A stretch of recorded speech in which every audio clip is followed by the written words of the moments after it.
Hello అండి. అందరికీ నమస్కారం. Welcome back to our channel all round clock.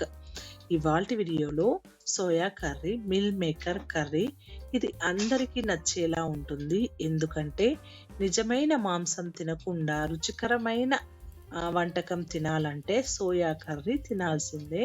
దీన్ని ఘీ రైస్, జీరా రైస్, రోటీ, పరోటా, అన్నంతో కూడా సర్వ్ చేసుకోవచ్చు. చాలా చక్కగా ఉంటుంది. ఇది ప్రిపేర్ చేసుకోవడం కోసం నేను ఫస్ట్ మిల్ మేకర్‌ని అయితే ఇలా నానబెట్టుకొని ఉంచుకున్నాను ఒక 2 అవర్స్. తర్వాత ఇందులోకి గ్రేవీ కోసం ఒక మిక్సీ జార్ తీసుకొని అందులోకి యాలకులు, చెక్క, లవంగ, అలాగే ఎండు కొబ్బరి, కొద్దిగా మిరియాలు, జీడిపప్పుని వేసుకొని గ్రైండ్ చేసి పౌడర్ లాగా పక్కన పెట్టుకొని అదే జార్‌లోకి ఉల్లిపాయలు, టమోటో ముక్కలు వేసుకొని గ్రైండ్ చేసుకున్నామంటే చూసాం కదా! ఇప్పుడు గ్రేవీ లాంటి మనకి ఈ కన్సిస్టెన్సీ పేస్ట్ వచ్చాక గ్రేవీ అయితే మనకి రెడీ అయిపోయింది. ఈ మిల్ మేకర్ కర్రీకి ఎక్కువగా మనకి రుచిగా రావాలంటే ఈ గ్రేవీనే మనకి హెల్ప్ అవుతుంది. ఈ గ్రేవీ ఒకటి ఉంటే చాలు మనకి ఈజీగా మనకి గ్రేవీ లాంటి మిల్ మేకర్ కర్రీ అయితే ప్రిపేర్ చేసుకోవచ్చు.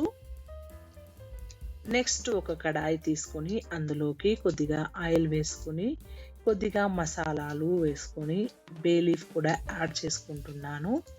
అలాగే కొద్దిగా కరివేపాకు, ఉల్లిపాయ ముక్కలు వేసుకున్న తర్వాత బాగా ఫ్రై అవ్వగానే మనము నెక్స్ట్ అల్లం వెల్లుల్లి పేస్ట్ని ఇందులోకి యాడ్ చేసుకోవాలి. అల్లం వెల్లుల్లి పేస్ట్ వేసుకోకపోతే మనకి మిల్ మేకర్ కర్రీ అయితే పూర్తి కాదండి. ఇది బాగా మగ్గగానే అప్పుడే మనము మిక్సీ పట్టుకున్న పేస్ట్‌ని కూడా ఇందులోకి యాడ్ చేసుకొని పచ్చి వాసన వెళ్ళే వరకు అడుగు పట్టకుండా బాగా కలుపుకోవాలి. అప్పుడు మనకి పచ్చి వాసన వెళ్ళగానే నెక్స్ట్ మనము సోయా తొందరగా ఉడికిపోతుంది కాబట్టి పెద్దగా మనము ముందుగా వేసుకోవాల్సిన అవసరం అయితే లేదు. ఈ సోయా చంక్స్ కర్రీకి టమోటోలు, ఉల్లిపాయలు చాలా ఇంపార్టెంట్ రోల్ ప్లే చేస్తాయండి. ఎందుకంటే మనకి గ్రేవీ కావాలి కాబట్టి సోయా అయితే ఆరోగ్యానికి చాలా మంచిది. సోయా ముక్కలు, సోయా బీన్ నూనెను తీసిన తర్వాత డీప్ ఫ్యాటెడ్ సోయా పిండితో తయారు చేయబడిన ఆకృతి గల కూరగాయల ప్రోటీన్ ఇది.